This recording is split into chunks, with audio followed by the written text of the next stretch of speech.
예수님을 기다리는 사람, 그런 제목으로 은혜 받기 원합니다. 전후좌우 계신 분들과 인사하겠습니다. 예수님을 기다리는 믿음으로 삽시다. 우리는 지금 대강절을 보내고 있습니다.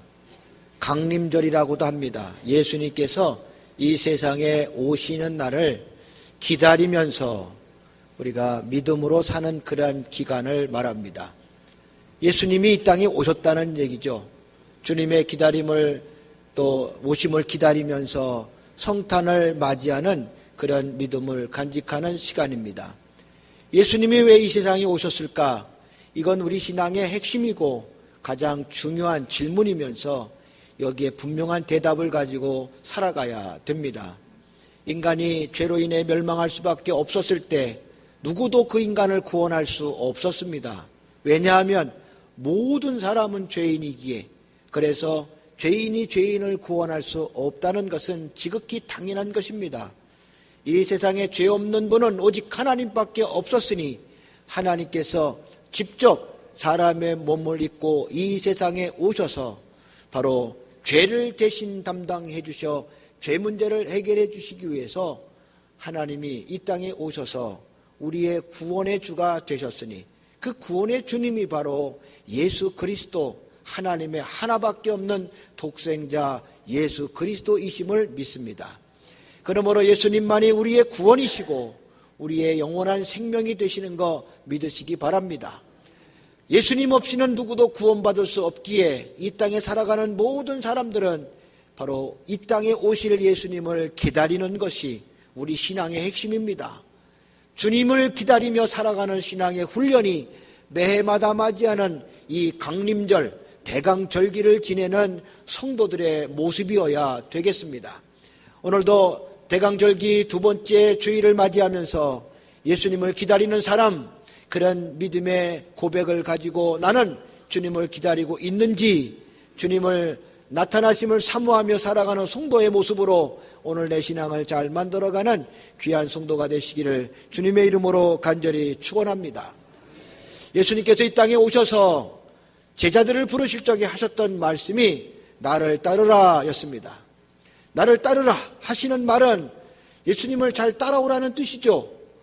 따라오라는 얘기는 뒷공무니를 졸졸 쫓아가는 그런 모습으로만 비춰져서는 안 됩니다. 이 말의 의미는 더 나가서 주님의 삶을 닮으라, 그런 얘기입니다.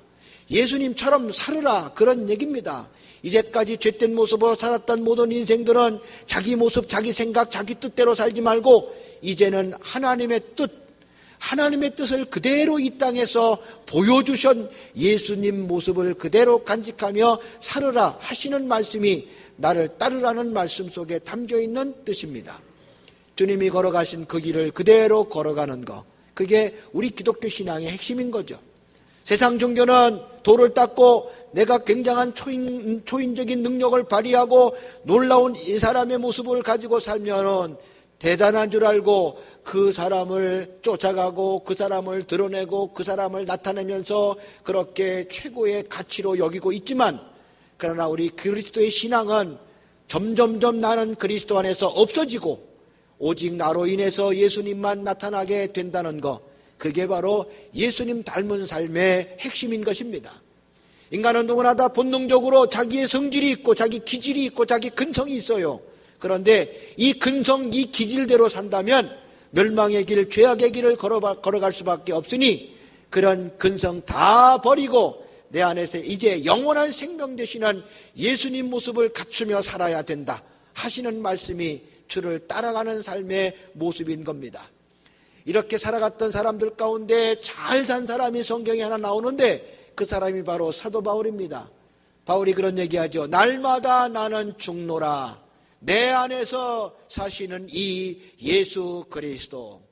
나는 날마다 주 안에서 죽고 그리고 주님이 내 안에서 사시니 내 안에 사시는 이 예수 그리스도를 노래하고 찬송하는 삶을 살았던 것이 바로 사도 바울의 삶이었습니다. 오늘 이게 바로 우리 그리스도인의 삶의 모습인 줄로 믿습니다. 나의 기질, 나의 근성, 나의 성질, 나의 모든 것은 예수님 십자가 안에 다 묻어버리고 그리고 이제는 내 안에서 예수님만 나타나고 드러나는 주님의 삶의 재현, 주님의 삶의 증거가 오늘 우리의 삶이 되어야 되는 줄로 믿습니다. 사랑하는 우리 가톨교회 모든 성도들의 삶이 예수님을 드러내고 나타나는 주의 증인이 되시기를 주님의 이름으로 간절히 축원합니다. 그래서 항상 주님의 모습이 내 안에 나타나야 되는 것이니, 그렇다면 예수님은 내 삶의 기준이시고 나의 삶의 표본이 되십니다. 내가 어떻게 살 것인가 고민할 거 없어요. 예수님처럼 살자. 이렇게 살아 저렇게 살아 어느 게 잘 사는 걸까? 내 생각대로 따지지 마세요. 예수님이 어떻게 살았는지를 생각해 보면서 그대로 사는 것이 잘 사는 것이니 고민하지 말고 걱정하지 말고 오늘도 주님의 삶을 그대로 나타내 보일 수 있는 주님의 삶이 내 삶의 주 기준이 되고 중심이 되는 성도가 되기를 주님의 이름으로 간절히 축원합니다.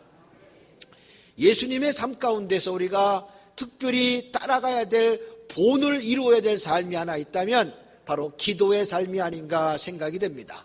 왜냐하면 예수님께서 이 땅에 오셔서 정말 심혈을 기울여서 마음을 다해서 정성을 쏟아서 제자들에게 자세하게 가르쳐 주신 것이 딱 하나 있어요. 그게 바로 기도입니다. 기도는 예수님이 정말로 제자들에게 자세히 가르쳐 주셨어요.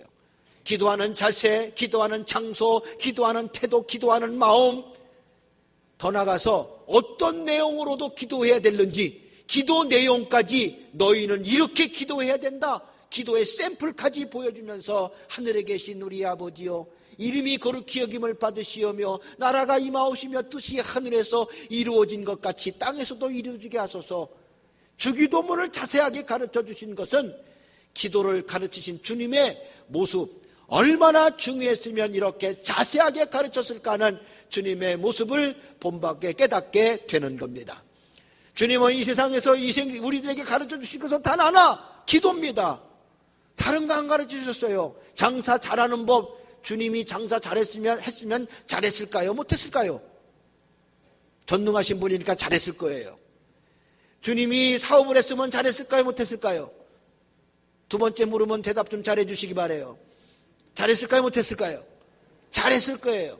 어떻게 하면 돈을 잘 벌 수 있을까? 어떻게 하면 대인관계를 잘 맺을 수 있을까? 어떻게 하면 사업에 성공할 수 있을까? 어떻게 하면 공부도 잘할 수 있을까? 이런 것을 잘 하시는 주님이 가르쳐 주셨다면 얼마나 좋을까? 그런데 주님은 그런 거 안 가르쳐 주셨어. 한 가지만 가르쳐 주셨어. 기도하는 것만 가르쳐 주셨어. 그것도 그냥 대충 기도 이렇게 하는 거다 하는 게 아니라 자세하게 장소, 태도, 내용, 자세 모든 것을 자세하게 가르쳐 주신 게 기도입니다. 그렇다면 우리가 주님을 본받으려면 기도 생활부터 본받아야 되겠다 하는 걸 깨닫고 내 삶의 중심에 기도 생활이 있기를 바라고 내 삶의 중심에 주님 닮은 기도의 삶이 충만하시기를 주님의 이름으로 간절히 축원합니다. 예수님은 하나를 가르쳤어요. 기도를 가르쳤지만 그러나 사실은 전부를 가르친 거예요. 이 말은 무슨 말입니까? 장사하는 사람들 장사 잘 되려면 기도부터 해라. 공부하는 사람들 공부 잘하려면 기도부터 해라. 무슨 일을 하든지 기도부터 해라. 그러면 그 기도 속에 응답이 있고 기도 속에 축복이 있고 기도 속에 약속이 있고 기도 속에 내가 받을 하늘의 복이 있느니라. 그러니까 기도부터 잘해라. 그러면 하늘에 계신 아버지가 내 아들의 요청을 거절하지 아니하시고 내 아들이 필요한 것을 아시고 때를 따라 지어주시는데 네가 구하지 못하는 은밀한 것까지 더하여 주시리라. 기도하는 것은 그러므로 모든 것을 배운 거예요. 무슨 일을 하려면 먼저 기도부터 하십시오. 그 기도부터 하는 사람에게 그 일에 성공이 보장되는 줄로 믿습니다. 그런 기도의 삶을 우리 주님이 가르쳤다는 것을 기억할 때 기도만 잘해도 내 인생 성공하는구나. 기도만 잘해도 내 삶이 성공할 수 있겠구나. 일평생 이런 기도의 삶을 통해서 성공하는 삶을 사시기를 주님의 이름으로 간절히 축원합니다. 할렐루야. 그렇다면 주님이 기도를 가르쳐 주셨는데 주님이 가르친 기도 그대로 하는 것은 중요한데 주님이 가르친 기도에 힘이 있고 권세가 있고 그 기도를 우리가 따라할 수밖에 없도록 주님의 가르침에는 또 하나 있습니다. 당신이 가르친 대로 하셨다는 거예요. 기도를 가르치신 주님은 당신은 기도하지 않으면서 기도를 가르치신 게 아니라는 겁니다. 알고 보면 하나님의 아들 예수님은 기도하실 이유가 특별히 없는 분이기도 합니다. 그는 본체 하나님이셨어요. 그러니 하나님이 하나님 앞에 기도한다는 게 좀 말이 안 되잖아요. 예수님은 기도하지 않더라도 그분은 모든 걸 다 하시는 전능자입니다. 세상을 지으실 때 계셨고 그렇기 때문에 그분은 모든 걸 다 하시는 분이기에 특별히 기도하지 않아도 다 하실 수 있는 분입니다. 그런데도 불구하고 예수님은 기도를 가르치시면서 친히 기도하셨다는 사실을 볼 때 주님의 기도의 모습은 우리가 본받을 기도의 모습이 담겨 있다는 얘기입니다. 예수님이 기도하실 적에 밤에도 기도하셨고 낮에도 기도하셨고 한적한 데 가도 기도하셨고 새벽에도 기도하셨고 주님은 그야말로 쉬지 않고 날마다 기도하는 삶을 사셨던 분입니다.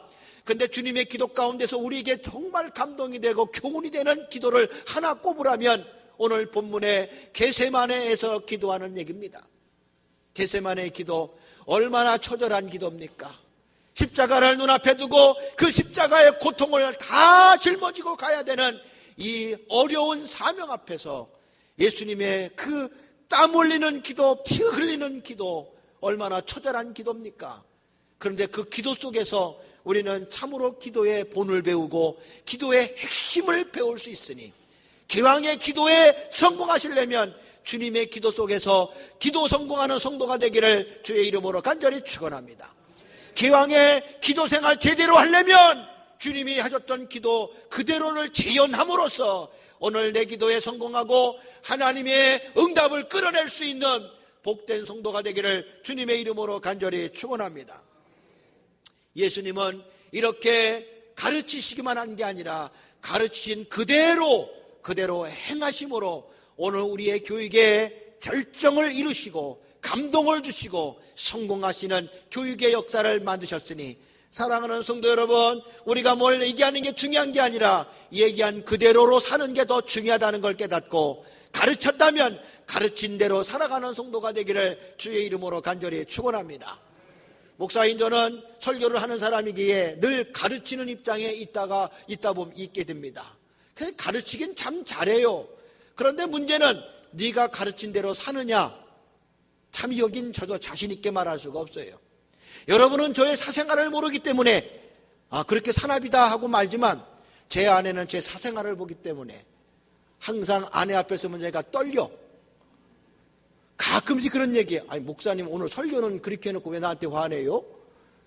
그럼 이제 할 말이 없어. 화내다가도 화가 쑥 들어가야 돼. 이게 참 어려운 거예요.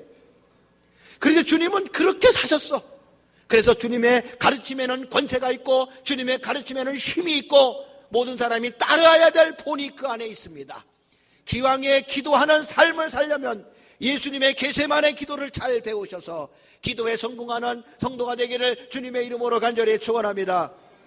겟세마네 기도에 주님이 우리에게 가르치는 기도는요, 이런 기도입니다. 기도는 내 소원을 이루는 게 아니라 하나님의 소원을 이루는 거다.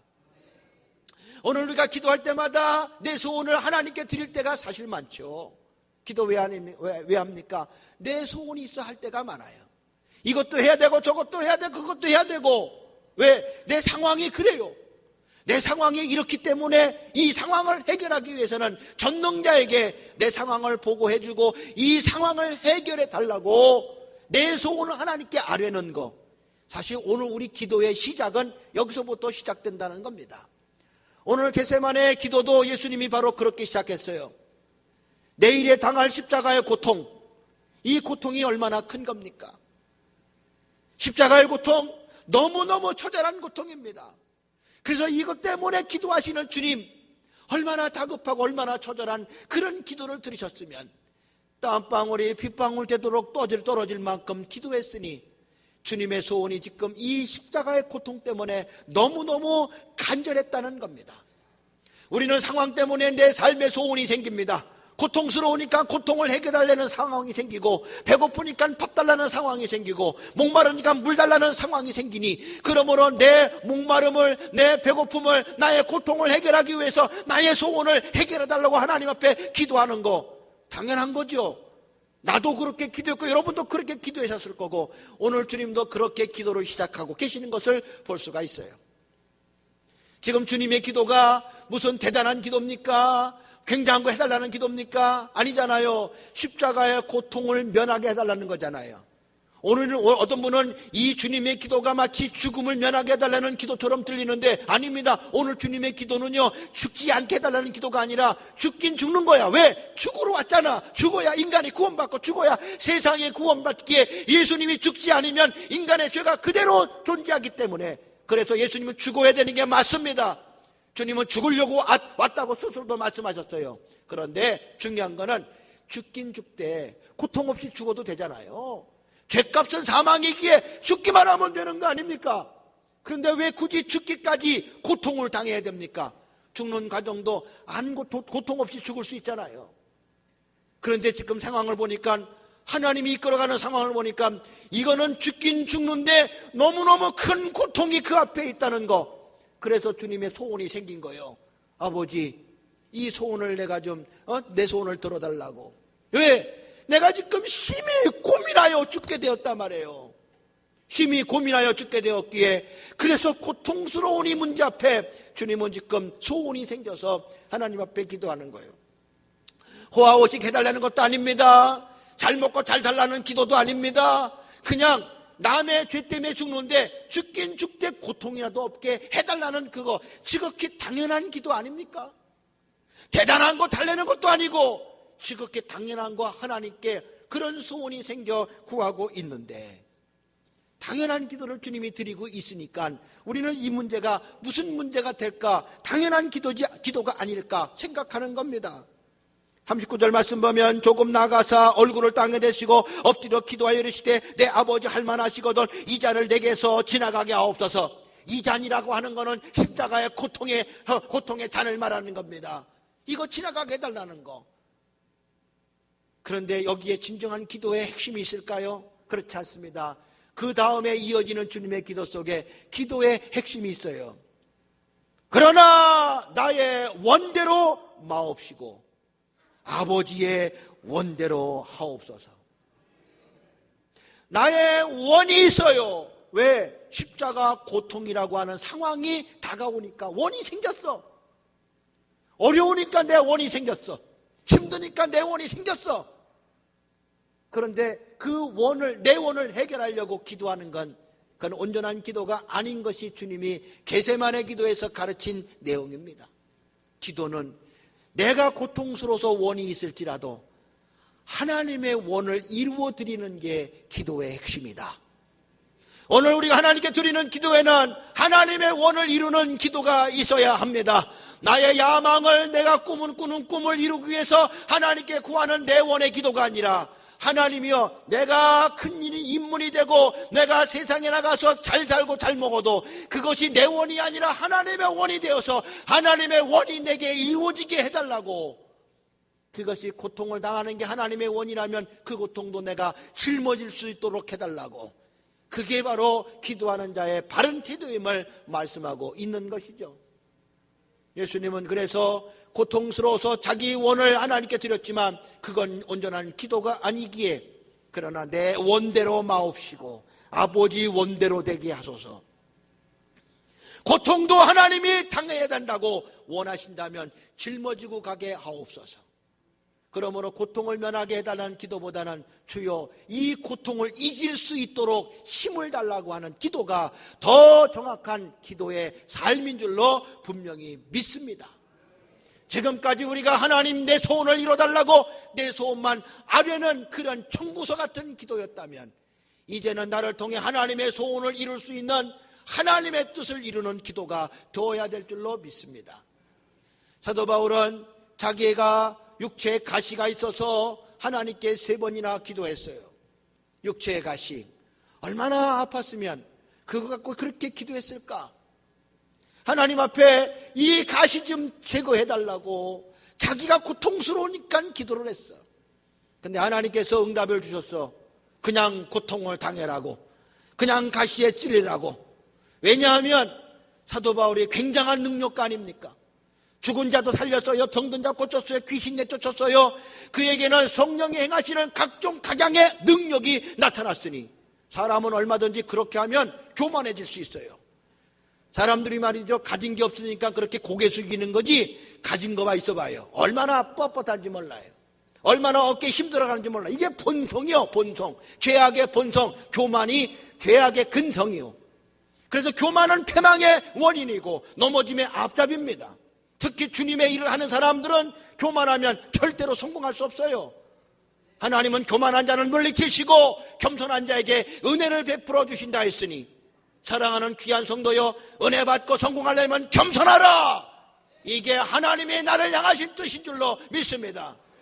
그런데 성령의 능력을 받으면 사람이 그것 가지고 더 겸손해져야 되는데 그렇지 못한 사람도 있어요. 대부분의 사람들은 스스로 교만해져가, 내가 병 고치고, 내가 귀신 쫓고, 내가 이런 사람이고, 내가 이런 사람이라, 이래서 이단이 나오고 교주가 나와 사람을 죽음의 길로 이끌어가는 거 아닙니까?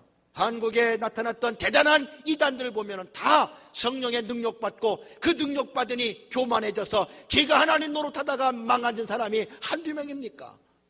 사도 바울은 대단한 사람이었어요.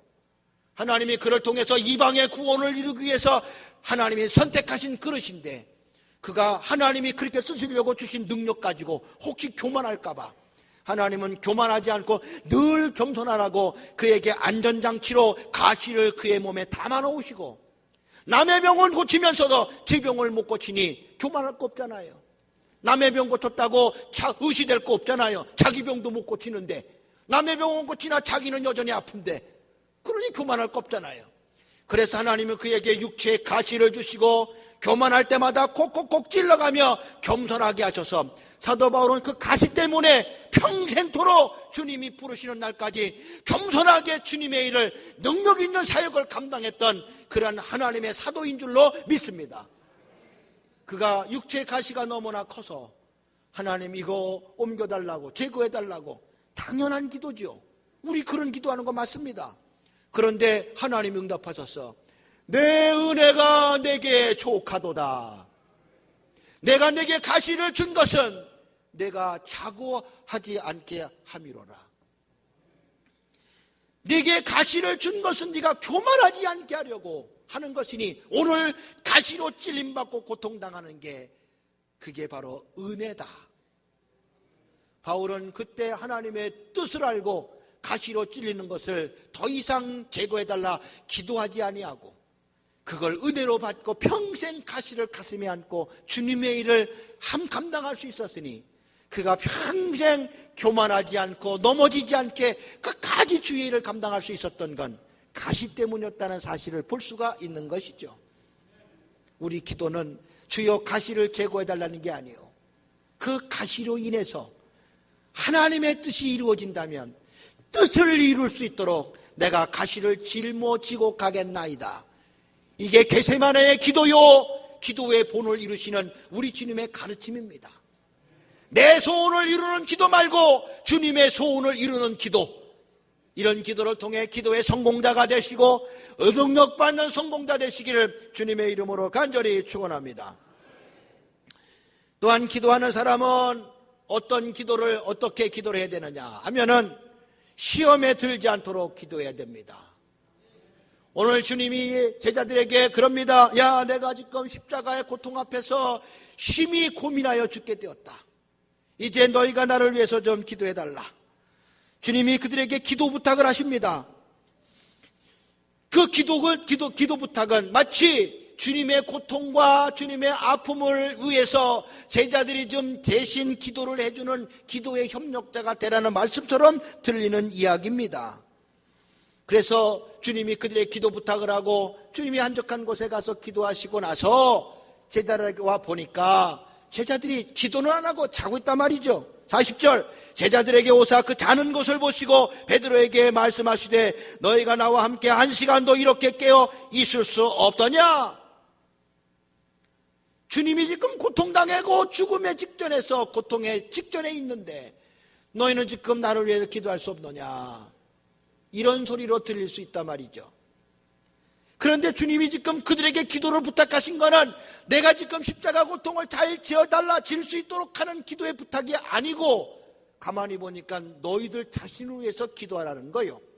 41절, 시험에 들지 않게 깨어있어 기도하라. 마음에는 원이로되 육신이 약하도다. 지금 제자들이 예수님이 죽고 나면 시험에 걸릴 가능성이 너무 크다는 얘기입니다.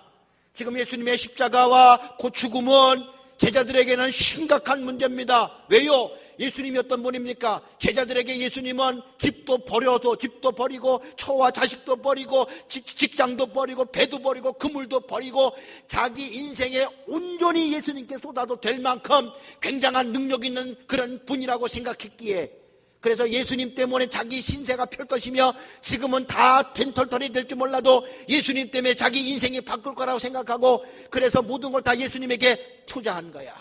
모든 거 예수님께 다 올인한 거야. 자기 갖고 있는 모든 걸 다 예수님께 쏟아부은 거야. 왜? 예수님만 붙들면은 인생 필 것 같아서. 저분의 능력이면은 이스라엘의 왕도 될 것이고, 저런 능력이라면 로마 황제도 무너뜨릴 수 있을 것이라. 그러므로 저분 쫓아다니면 우리가 잘만 하면은 총리 자리나 장관 자리쯤 하나 끼어찰 수 있을 거다. 그러니까 우리 모든 거 다 던져버리고 저분에게 올인하자. 예수님에게 올인하면서 자기 신세를 좀 바꿔보려고 그렇게 따라다녔던 분이 예수님이에요. 근데 그런 분이 그런 능력은 행하지 않고 십자가에 처절하게 죽겠다고 하니 지금 심각한 문제는 제자들이란 말이죠. 예수님은 하나님의 뜻대로 죽음을 당하고 구원의 역사를 이루어야 되시는 분이라 거역할 수 없어 죽음의 길을 가야 되는데, 예수님이 죽고 나면은 제자들은 시험에 빠질 게 분명해요. 그래서 예수님이 그들에게 말한 거야. 야, 너희들 시험에 들지 않도록 기도해라. 너 자신이 시험에 빠지지 않도록 기도해야지. 지금이 얼마나 심각한 시간인데, 지금이 악한 마귀가 우리를 넘어뜨리려고 틈만 나면 우리를 공격하는 무서운 시대인데 어찌 그렇게 잠자고 있느냐. 깨어 기도해라. 제자들 스스로에게 깨어 기도하라고 주님이 말씀하신 거지, 나 외에 기도해달라는 뜻이 아니라는 걸 알 수가 있어요. 여러분, 오늘 우리가 누구를 위해 기도하는 거 좋은 일입니다. 중보 기도하는 거 좋은 일입니다. 그런데 더 중요한 거는 남을 위해 기도하면서 자기가 시험에 빠지면 되겠어요? 남을 위해 기도해 준다는 사람이 자기가 넘어지면 되겠습니까? 먼저 넘어지지 않고 기도해 줄 수 있는 사람이 되어야 되는 거죠. 내가 지금 시험에 빠지고 넘어지고 있으면서 남을 위해 기도하는 거, 그건 말이 안 되는 거예요. 예수님은 제자들에게 그래서 기도를 가르치는 거야. 먼저 너희 스스로가 넘어지지 않도록 기도 준비가 되어 있어야 된다. 사랑하는 귀한 성도들이여, 넘어지지 않도록, 시험에 들지 않도록 기도하는 성도가 되기를 간절히 바랍니다. 시험은 마귀가 틈만 나면 우리에게 넘어뜨리려고 빠뜨리려고 혈안이 되어 있는 사건입니다. 시험은 예수님에게도 마귀가 시험하겠다고 다가왔으니 나 같은 사람에게 얼마든지 틈만 나면 다가와서 나를 넘어뜨릴 텐데, 그때마다 실족하고 넘어지고 자빠진다면 그 무슨 기도하는 사람이겠어요? 기도하는 사람, 제일 먼저 어떤 어려움이 있어도 넘어지지 않도록 내가 든든한 신앙의 무장을 기도를 통해 이룰 수 있어야 된다는 걸 깨달으면서, 사랑하는 성도요, 시험에 들지 않도록 기도하는 성도가 되기를 주님의 이름으로 간절히 축원합니다. 여러분, 시험에 든 사람들을 보면요, 대부분 자기 때문에 시험 든 게 아니라 너 때문에 시험 든다고 그래요. 너 때문에, 상황 때문에, 예수님이 죽었기 때문에, 예수님이 없었기 때문에, 너가 문제, 너 때문에 넘어지고 쓰러지고 시험 든다고 그래. 그런데요, 알고 보면 내가 부족해서 시험 당하는 거예요. 내가 기도가 준비가 안 돼서 시험 당하는 걸 깨달아야 됩니다. 지금도 우리가 한 번 공기를 흡입하면은 100만 마리나 되는 세균이 한 번 호흡에 내 안에 들어온다 그래요.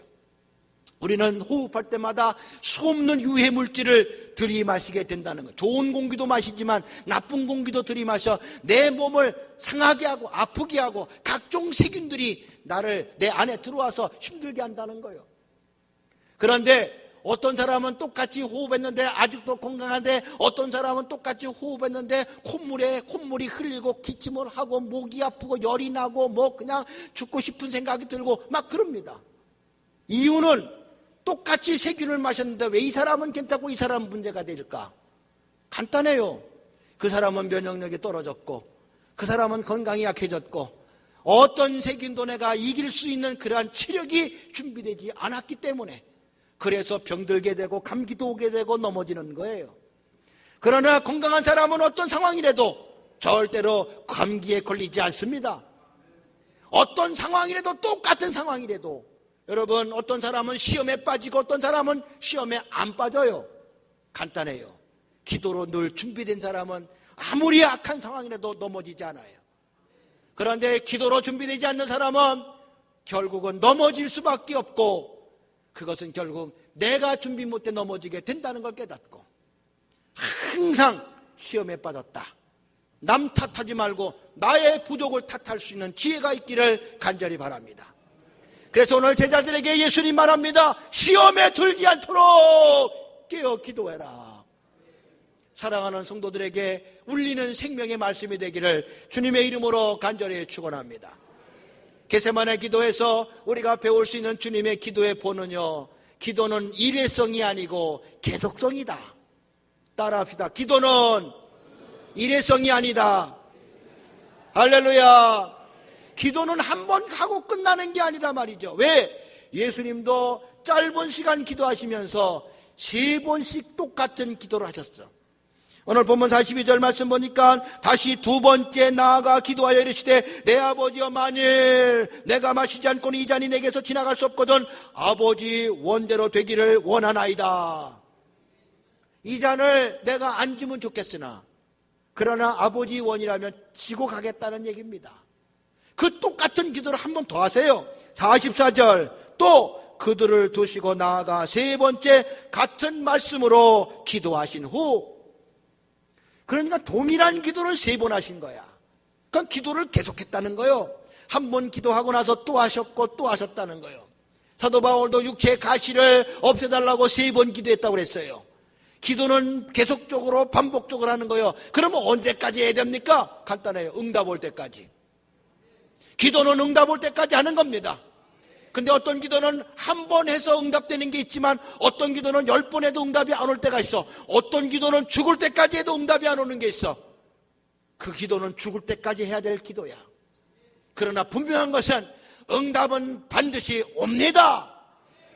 때와 기한은 아버지께서 정하신 것이니 응답의 기한도 하나님이 정하시는 거예요. 그 기도는 노대에 응답될 게 아니라 네 아들 때에 응답할 것이다. 네가 기도로 준비해 놓으면 네 아들이 그 기도한 대로 받을 것이니 죽을 때까지 그런 기도해라. 그래서 기도는 응답 올 때까지 계속하는 거예요. 할렐루야. 그런데 우리는 기도하다가 안 되네, 응답이 없네, 시간을 내가 정해놓고 기도하다 보니까 그 정해놓은 시간에 안 되다 보니까 기도 응답이 없는가 보네. 40일 작정 기도한 사람들이 그 40일 기도하면 믿음이 더 좋아지고 더 성숙해져야 되는, 오히려 실족하고 실망하는 경우가 있어요. 왜냐? 40일을 기도했는데 왜 응답이 없을까? 내가 이미 시간을 다 정해놓고 하고 있는 기도야. 그래, 응답이 없는 것이 실족해. 하나님이 돌아가셨나, 주무셨나, 어디 가셨나, 출장 가셨나, 뭐 휴가 중이신가 뭐 해가면서 하나님 나를 버리셨나, 하나님 계신가 안 계신가 이것까지 따져가면서 결국 기도하고 실족하는 사람이 참으로 많다는 것은 참으로 안타까운 일입니다. 여러분, 기도는 일회성이 아니에요. 한 번 하고 끝나는 게 아니야. 계속해야 되는 거예요. 매일 새벽 기도하시는 분들 매일 기도가 다를까요? 똑같아요. 아들을 향한 기도는 똑같은 기도야. 어제 그 기도가 오늘도 그 기도요. 그 기도가 내일도 기도고 평생 하는 기도야. 자녀 위한 기도가 뭐 다르겠어요. 자녀가 뭐 매일 바뀌는 것도 아니고 그 아들이 그 아들이고 이 딸이 이 딸인데 그들 하는 기도는 그 기도인 거지. 그냥 오늘도 그 기도하고 내일도 그 기도하는 거예요. 언제까지? 그 아들에게 기도한 게 이루어질 때까지. 기도는 계속성이요, 계속성. 그래서 쉬지 말고 기도하라. 우리에게 말씀하신 뜻을 기억하고, 여러분, 기도는 한 번 하고 중단되지 마시고 계속적으로 기도에 성공하는 성도가 되기를 주님의 이름으로 간절히 축원합니다. 예수님은 바로 이런 동일한 기도를 3번 하셨어요. 그리고 예수님은 드디어 응답을 본 거야. 야, 십자가의 고통은 네가 지고 갈 잔이다. 하나님은 침묵 속에서 응답을 해주셨다. 오늘 그래서 겟세마네 기도의 특징은 침묵 속의 응답이다. 그런 의미를 가지고 있어요. 예수님이 이 잔을 옮겨달라고 3번이나 했지만 하나님은 아무 소리 안 하신 거야. 성경에 아무 소리, 어떤 소리도 했다는 기록이 없어요. 침묵하셨어. 근데 주님은 응답을 받았어. 어떤 응답? 십자가를 지어야 된다는 응답. 그리고는 벌떡 일어나셨어. 그리고 잠자는 제자들을 깨우면서 자, 이제 그만 일어나라. 나를 잡으러 온 자가 왔으니 가자 하시고 십자가 고통을 당당하게 지시려고 이제 사람들을 만나러 나가실 때 성경에 보니까 그렇게 돼 있어. 천사들이 와서 돕더라. 천사들이 십자가를 지고 가실 주님 고통을 잘 감당하실 수 있도록 도왔다는 얘기입니다. 응답이 왔다는 거죠. 아무리 힘들고 어려운 일이라도 하나님의 뜻이라고 응답을 받는 순간 벌떡 일어나서 이제 사명을 감당하는 거예요. 어떤 분은 계속 기도하랬다고 하니까 사명을 감당해야 되는 그 시간에도 기도만 하고 있어. 청소 좀 하셔야, 기도해야 되니까 못해요. 기도해야 되니까. 어디 밥 좀 하셔야 되나? 나 기도 때문에 나 못할 것 같아. 기도 때문에. 어디 뭐 좀 하셔야 되는데, 나 기도하기 때문에 못하는데. 기도가 마치 사명을 감당하지 않게 하는 피난처가 되면 안 됩니다. 계속적인 기도에 우리는 자칫하면 기도가 핑계돼서 십자가 안 지려고, 십자가를 지려고 기도하는 거지. 십자가 안 지려고 기도하는 게 아니에요. 십자가를 져야 될 시간이 다가왔습니다. 십자가를 져야 됩니다. 했더니 주님이 하시는 얘기가 나 기도해야 되니까 안 되는데, 나 기도하는 것 때문에 십자가 못 지겠는데 좀 더 기도해보고. 구원은 누가 어떻게 받습니까? 계속적인 기도가 중요하지만 여러분, 기도 때문에 혹시 핑계가 돼서 하나님이 맡겨진 거룩한 이 생명의 사명을 소홀히 하는 어리석은 자가 되지 않도록 기도를 통해서 사역의 완성을 이루고 구원의 완성을 이룰 수 있는 우리 가톨교회 모든 성도가 되시기를 주님의 이름으로 간절히 축원합니다. 할렐루야. 은혜 주신 하나님께 박수하겠습니다.